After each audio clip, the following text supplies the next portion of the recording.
আসসালামু আলাইকুম প্রিয় দর্শক শ্রোতা, আশা করি সবাই ভালো আছেন। স্বাগতম জানাচ্ছি মা দেশি মুরগি খামার ইউটিউব চ্যানেল এবং ফেসবুক পেজের পক্ষ থেকে। তো দর্শক দেখুন, দেশি মুরগির বাচ্চা পালন পদ্ধতি এই যে নিয়ম, এটি মূলত অনেকেই দেখি আমার পেজে পোস্ট কমেন্ট করেন যে আসলে ভাইয়া আপনি বাচ্চাগুলোকে কোনো ভ্যাকসিন বা টিকা দেন কিনা। দেখুন, আমার কোনো বাচ্চাকে কোনো ভ্যাকসিন বা টিকা এখন পর্যন্ত দেইনি, এর আগেও কখনো দেইনি, ঠিক আছে। এই যে দেখেন বাচ্চাগুলো মোটামুটি এখন দুইটি বাচ্চা অসুস্থ, মানে বসন্ত হয়ে গেছে অলরেডি, সেই দুটি হাঁটাচলা করতে খুবই কষ্ট হচ্ছে। আর দেখেন এখানে কিছু কিছু বাচ্চা, এই যে সাদা বাচ্চাটা দেখেন মনে হচ্ছে অসুস্থ। এখন পরবর্তীতে কী হবে জানি না। ম্যাক্সিমাম বাচ্চাই মূলত হচ্ছে বসন্ত রোগে আক্রান্ত, ঠিক আছে। জানি না এখান থেকে কয়টি বাচ্চা সারভাইভ করতে পারবে। তবে আমার যে একদম প্রাকৃতিকভাবে দেশি মুরগির বাচ্চাগুলো বেড়ে ওঠা, এটি হচ্ছে তার নমুনা। আমি আপনাদেরকে বারবার বলি যে একদম প্রাকৃতিকভাবে আমি আমার এই দেশি মুরগির বাচ্চাগুলোকে কিন্তু বড় করছি। এর আগেও যত মুরগি দেখছেন আমার সবগুলো কিন্তু একদম প্রাকৃতিকভাবে বড় করা। তো এই যে দেখেন সকালবেলা ছেড়ে দিছি, বৃষ্টি আসছিল, আবার ঘরে উঠাইছি, আবার বৃষ্টি ভালো হয়ে গেছে, এখন আবার ছেড়ে দিছি। এই জঙ্গলের ভিতরে দেখেন মা মুরগিটি আস্তে আস্তে সাধারণত পোকামাকড়, পিঁপড়ে, ব্যাঙ যেগুলো রয়েছে সেগুলোকে বের করছে খুঁজে খুঁজে। আর বাচ্চাগুলো কিন্তু এগুলোই নিয়ে নিয়ে খাচ্ছে, ঠিক আছে। এই যে দেখেন কোথায় একটা ডাকছে বাচ্চা, মানে পিছনে পড়ে গেছে, সেটা অসুস্থ সম্ভবত। ওই দেখেন এই বাচ্চাটা একদম অসুস্থ। এই যে দেখেন, দেখাই আপনাদেরকে, দেখেন একটা অসুস্থ, এটা সম্ভবত সার্ভাইভ করতে পারবে না। এই দেখেন হাঁটা দেখে আপনারা বুঝতে পারছেন।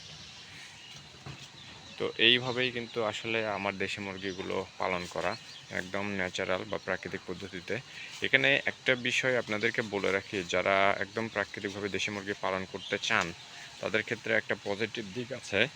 যদি কোনো প্রিডেটর্স, মানে ধরেন বেজি, বড় বিড়াল, বিড়াল, কুকুর, এগুলো যদি আক্রমণ না করে আপনার বাচ্চাগুলোকে এবং কোনো রোগে যদি আক্রান্ত না হয়, তাহলে মোটামুটি আপনি ইনশিওর থাকবেন যে এই বাচ্চাগুলো থেকে আপনি অবশ্যই অবশ্যই লাভবান হবেন। কিন্তু শর্ত হচ্ছে যে মুরগিগুলোকে কিন্তু আপনাকে ছেড়ে দিয়ে পালন করতে হবে। মানে সকালবেলা ছেড়ে দেবেন, সন্ধ্যাবেলা ঘরে উঠাবেন, এর আগে ঘরে উঠানো যাবে না। যদি এরকম পদ্ধতিতে আপনি দেশি মুরগির বাচ্চা পালন করতে পারেন, তাহলে আমি মোটামুটি 100% আপনাকে দেব যে এই বাচ্চাগুলো থেকে আপনি ভালো একটা প্রফিট পাবেন, ঠিক আছে, যদি এগুলো বড় করতে পারেন। কেননা বর্তমান বাজার মূল্য এখন আমার বগুড়াতে প্রায় 620-630 টাকা কেজি দরে বিক্রয় হচ্ছে। এবং এটা পাইকারিতে যারা বিক্রি করে, মানে তারপরে খুচরা, এটা পাইকারিতে আসলে কিনা দেখা যায় যে 600, 610, 620, 630 পর্যন্ত কিন্তু এখন বাজার কেজি। তো যদি আপনি 1 কেজি আপনি একটি মুরগি করতে পারেন, তাহলে দেখেন একটা মুরগির দামই আপনার কিন্তু প্রায় 600-630 টাকা চলে আসতেছে। তো ধরুন আপনার যদি 10টি বাচ্চাও যদি আপনি টিকাতে পারেন, 15টি বাচ্চা ফুটে বের হলে সেখান থেকে যদি আপনি 10টি মুরগি, মানে বাচ্চাও যদি 1 কেজি করতে পারেন, মানে 10 কেজি করতে পারেন, তাহলে মোটামুটি আপনি ইনশিওর থাকবেন 6,000 টাকা আপনি পাবেন, ঠিক আছে। তবে হয়তো বা এখন প্রাইসটা একটু বেশি, যে কারণে প্রফিট হওয়ার সম্ভাবনা অনেকটা বেশি। আমি বেশ কিছুদিন আগেও বলেছি আপনাদেরকে, যাদের দেশি মুরগি রয়েছে তারা চাইলে এখন সেল দিতে পারেন, কেননা এখন বাজার অনেক বেশি। এই বেশিতে আসলে বেশি হওয়ার যে কারণ সেটিও আপনাদেরকে বলি। বাজারে কিন্তু মুরগির প্রচুর ক্রাইসিস, ঠিক আছে। আর যে পরিমাণ মুরগি আগে আমদানি হতো হাটে, সে ধরনের মুরগি, সে পরিমাণ মুরগি কিন্তু নাই। তার কারণ হচ্ছে মাঝখানে রোগের প্রাদুর্ভাবে অনেক গৃহস্থের মুরগি কিন্তু মারা গেছে, অনেক, আমারও অনেকগুলো মুরগি মারা গেছে। তো এইরকম দেখা যায় যে ম্যাক্সিমাম লোকেরই কিন্তু মুরগি মারা গেছে। আবার দ্বিতীয় আরেকটি কারণ হচ্ছে, এখন আপনারা জানেন ধান কাটার মৌসুম, গৃহস্থরা সাধারণত সময় পাচ্ছে না যে মুরগিগুলো হাটে নিয়ে আসবে, এরকম সময়টা নাই। তবে এটা কিন্তু, এই দাম কিন্তু এরকম নাও থাকতে পারে, হয়তো বা কুরবানির পর, কোরবানির ঈদের পরে বাজারটা কিছুটা হলেও কমে আসতে পারে। দেখা যায় যে 400 টাকা কেজি ধরে বা 500 টাকা কেজি ধরে কিন্তু আবার চলে আসতে পারে। তবে এটা আমদানির ওপরে, আপনারা সবাই জানেন যারা ব্যবসায়ী আছেন, যে সাধারণত আমদানি বেশি হলে বাজার কম হয়, আবার আমদানি কম হলে কিন্তু বাজার মূল্য বেড়ে যায়, এটাই স্বাভাবিক নিয়ম। তো এই যে মুরগিগুলোকে আমি ছেড়ে দিছি, এখন মোটামুটি সবগুলো বাচ্চাই যেগুলো ফুটে বের হয়েছিল, একটি বাচ্চা সারভাইভ করতে পারেনি, 3 দিন পরেই মারা গেছিলো। সেটি সাধারণত আপনার সবার শেষে ফুটেছিল এবং তাপের, মানে যে প্রয়োজন ছিল সেটি পায়নি, যে কারণে মূলত বাচ্চাটি মারা যায়। আর তারপরে সবগুলো বাচ্চাই কিন্তু ঠিক ছিল। কিন্তু তারপরে যেটি হয়, এই বাচ্চাগুলো হঠাৎ করে দেখি একদিন বসন্ত রোগে আক্রান্ত। দুটি বাচ্চা অলরেডি আক্রান্ত হয়ে গেছে মারাত্মকভাবে। এখানে দেখেন একটি বাচ্চা হয়তো বা সার্ভাইভ করবেই না, আমি দেখালাম একটু আগে। এখন বাকি কয়টার মধ্যে কয়টু বেঁচে থাকবে এটাও বলতে পারছি না, কারণ আপনারা জানেন যে আমি সব সময় একদম প্রাকৃতিকভাবে, যে দেখেন এটা হচ্ছে একটা টিউবওয়েল নালা। গ্রামে যারা থাকেন তারা সাধারণত জানেন গ্রামে এই ধরনের নালা থাকে। তো এই নালার মধ্যে যে উচ্ছিষ্টাংশ সকালবেলা সাধারণত আমরা বাড়িতে যারা রাত্রে খাওয়ার পরে সকালে কিন্তু থালা বাসনগুলো পরিষ্কার করা হয়, সেই পানিগুলো ধুয়ে ওই পানির ভেতরে কিছু ভাত, মরিচ, এই অংশগুলো কিন্তু বের হয়ে আসে। তো সেগুলোই মূলত কিন্তু এরা সকালবেলা খুঁজে খুঁজে এখান থেকে খায়। ওই যে দেখেন বাচ্চাটি কিন্তু আস্তে আস্তে, এই বাচ্চাটা সার্ভাইভ করবে না, ঠিক আছে। দেখেন খুবই কষ্ট হচ্ছে ওর, এক চোখ কিন্তু বন্ধ, হ্যাঁ, এক চোখ দিয়ে দেখতে পাই, মানে বসন্ত আক্রান্ত হয়ে গেছে।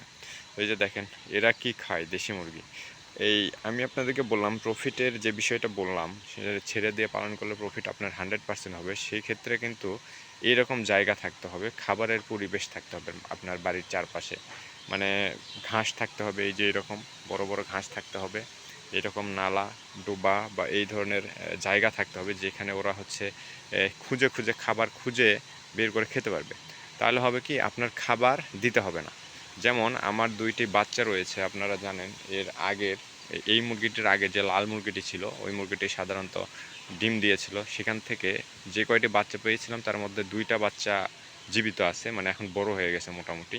ওগুলোও কিন্তু বেঁধে রাখতাম আমি, এটা ওরও বেশ কয়েকটি ভিডিও আমি দিয়েছিলাম। তো সেই বাচ্চাগুলোকে কিন্তু এখন ছেড়ে দিয়েছে, হ্যাঁ। এখন আর বিড়ালও ধরে না এখন পর্যন্ত, বা কুকুরও কোনো আক্রমণ করেনি। তবে সেই বাচ্চাটি 2টির যে সুবিধা আমি এখন পাচ্ছি সেটা হচ্ছে আমি ওদেরকে কিন্তু কোনো খাবারই দেই না, কোনো খাবার দেই না একদম। সকালবেলা ছেড়ে দিই, ওরা সন্ধ্যাবেলা বাড়িতে আসে। দুপুরবেলা 2-1বার আসে, বাড়িতে কি কি খোঁজে, যদিও কবুতরকে খাবার দেওয়া থাকে কিন্তু ওগুলো তো ওরা খেতে পারে না। তারপরেও সারা দিন দেখি এদিক ওদিক ওদিক ওদিক দৌড়াদৌড়ি করে এবং সন্ধ্যাবেলা এসে ঘরে ওঠে। এর মধ্যে কিন্তু আমি কোনো ধরনের খাবারই ওদেরকে প্রোভাইড করি না, আবার সকালে ছেড়ে দিই, আবার সন্ধ্যাবেলা ওঠে। এইটাই কিন্তু রুটিন চলছে এখন। এই যে দেখেন আম পড়লো গাছ থেকে মাত্র, দেখছেন? এইটা হচ্ছে আমার বাড়ির আম গাছ, এইখানে কিন্তু অনেক আম গাছ আছে আমার, হ্যাঁ। এই যে দেখেন, এই একটা দেখাই, এই যে এই একটা, এই পাশে আছে, ওই যে একটা। সারা দিন সারা রাত আম পড়ে এভাবে, ঠিক আছে। নালার মধ্যে আমটা পড়ছে, আমটা কুড়ে ধুইতে হবে। যদি এখন আম পাকার সময়, অলরেডি 2-1 গাছের আম পেকে গেছে, যাই হোক এটা ধুয়ে নিতে হবে পরিষ্কার করে। তো এইভাবে বাইরে দাঁড়িয়ে থাকলে বেশ কিছু কিছু আম পাওয়া যাবে। দেখেন অনেকগুলি আম কিন্তু নষ্ট হয়ে গেছে এবার। আমার ম্যাক্সিমাম গাছের, মানে আমি দেখতেছি একটা সমস্যা, সেটা হচ্ছে পোকা। জানি না আপনাদের এলাকাতে কী অবস্থা। আমার বাড়ির যে কয়টা গাছ এরকমটা হয়নি কখনো, কিন্তু এইবারই দেখতেছি যে কয়টি আম গাছ রয়েছে সবগুলো আমেরই প্রায় আম হচ্ছে পোকা এবং পড়েও যাচ্ছে। আবার রাত্রেবেলা বাদুড়ের তো একটা টাইমিং আছেই, সারা রাত বাদুড় খায়। তো এই হচ্ছে বিষয়, সব মিলিয়ে চলছে। দেখুন বাচ্চাগুলো, দেখা যাক কি হয় এখন। তো যাই হোক দর্শক, আজকে এ পর্যন্তই। এই দেখেন একটি পোকা, দেখছেন? যেটি বলছিলাম, এই যে দেখেন ম্যাক্সিমাম আম এরকম পোকা পাকার টাইমে। এখন কিন্তু পাকবে এই আমগুলো, এই অবস্থায় পোকা। এই যে দেখেন 2টি মুরগি, যেটি বলছিলাম এই 2টি বাচ্চা আমার সারা দিন এভাবে ঘুরে ঘুরে বেড়ায়, দেখেন কত বড় হয়ে গেছে। এখন আর এদেরকে বিড়ালও ধরে না, কুকুরেও তাড়া দেয় না, সারাদিন এভাবে খায়। আমি কিন্তু কখনোই, আমি বললাম একটু আগে, কোনো খাবার এদের দেই না। দেখেন সারা দিন এইভাবে মাঠ থেকে খাবার সংগ্রহ করে এবং সন্ধ্যাবেলা গিয়ে বাড়িতে ওঠে।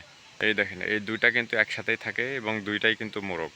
ইদানিং দেখতেছি এরা ঘর থেকে বের হয়ে মারামারি শুরু করে দেয়, আবার সারাদিন একসাথে থাকে, আবার সন্ধ্যাবেলা ওঠে। আর একটু বড় হলেই কিন্তু এই একটা আরেকটাকে দেখতে পাবে না, হ্যাঁ। চলে যাবে পাড়ার ভিতরে, আসবে সন্ধ্যাবেলা। মোরগের একটা বদ অভ্যাস, সেটা হচ্ছে বাড়িতে থাকে না মোরগ। আপনি যদি কখনো মোরগ পালন করে থাকেন, এটা খেয়াল করবেন যে আপনার মোরগ আপনার বাড়িতে থাকবে না, সব সময় দেখবেন অন্য বাড়ির মুরগির সাথে চলাফেরা করবে। আবার অন্য বাড়ির মোরগের দেখবেন আপনার বাড়িতে এসে বসে রয়েছে।